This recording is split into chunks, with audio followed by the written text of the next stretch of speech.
George കുട്ടി എന്ന മോഹൻലാല് കഥാപാത്രത്തിനും ദൃശ്യം എന്ന ഫ്രാഞ്ചൈസിക്കും ഒട്ടേറെ പ്രത്യേകതകളുണ്ട്. മറുഭാഷകളിലേക്ക് ഇത്രയും റീമേക്കുകൾ നടന്ന മറ്റൊരു മലയാള ചിത്രം ഉണ്ടായിട്ടില്ല എന്നതാണ് അതില് പ്രധാന കാര്യം. ലോകത്ത് എവിടെ പോയാലും ദൃശ്യത്തെക്കുറിച്ച് ആരെങ്കിലുമൊക്കെ ചോദിക്കാറുണ്ടെന്ന് മോഹൻലാല് തന്നെ പറഞ്ഞിട്ടുണ്ട്. അത്രയും ജനപ്രീതിയുള്ള ഫ്രാഞ്ചൈസി ആയതിനാൽ തന്നെ അതിന്റെ മൂന്നാം ഭാഗം വന് പ്രീ റിലീസ് ഹൈപ്പ് ആണ് നേടിയിരിക്കുന്നത്. മോഹൻലാലിന്റെ പിറന്നാള് ദിനമായ നാളെയാണ് ചിത്രം എത്തുന്നത്. ഇപ്പോഴിതാ ചിത്രത്തിന്റെ അഡ്വാൻസ് ബുക്കിംഗ് സംബന്ധിച്ച ഏറ്റവും പുതിയ കണക്കുകൾ പുറത്തെത്തിയിരിക്കുകയാണ്.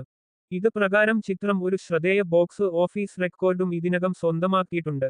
2026 ഇതുവരെയുള്ള മലയാളം റിലീസുകളില് ഏറ്റവും മികച്ച ആഗോള ഓപ്പണിംഗ് എന്ന നേട്ടം റിലീസിന് മുൻപേ സ്വന്തമാക്കിയിരിക്കുകയാണ് ദൃശ്യം 2. പേട്രിയറ്റ് നിർമ്മാതാക്കൾ പുറത്തുവിട്ട കണക്ക് പ്രകാരം റിലീസ് ദിനത്തില് ചിത്രം നേടിയ ആഗോള കളക്ഷന് 29.1 കോടി ആയിരുന്നു. ഇതാണ് റിലീസിന് മണിക്കൂറുകൾ ശേഷിക്കെ അഡ്വാൻസ് ബുക്കിംഗിലൂടെ മാത്രം ദൃശ്യം 3 മറികടന്നിരിക്കുന്നത്.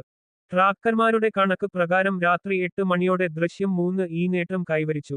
ഇതിലൂടെ 2026 മലയാളം റിലീസുകളില് ഏറ്റവും മികച്ച ഓപ്പണിംഗ് എന്ന നേട്ടം കൂടിയാണ് ദൃശ്യം 3 സ്വന്തമാക്കിയിരിക്കുന്നത്.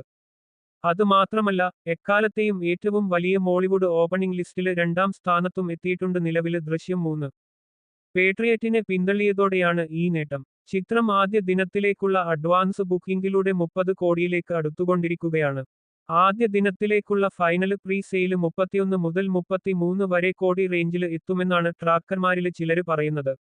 ഇത് അതിലും വർദ്ധിച്ചാലും അത്ഭുതമില്ല. ഈ വാർത്ത തയ്യാറാക്കുന്ന സമയത്ത് മണിക്കൂറില് 17,000 അധികം ടിക്കറ്റുകളാണ് ബുക്ക് മൈ ഷോയിലൂടെ മാത്രം ചിത്രം വിറ്റുകൊണ്ടിരിക്കുന്നത്.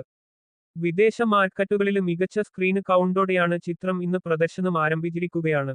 കിടിലൻ അഭിപ്രായങ്ങളാണ് ചിത്രത്തിന് ലഭിക്കുന്നത്.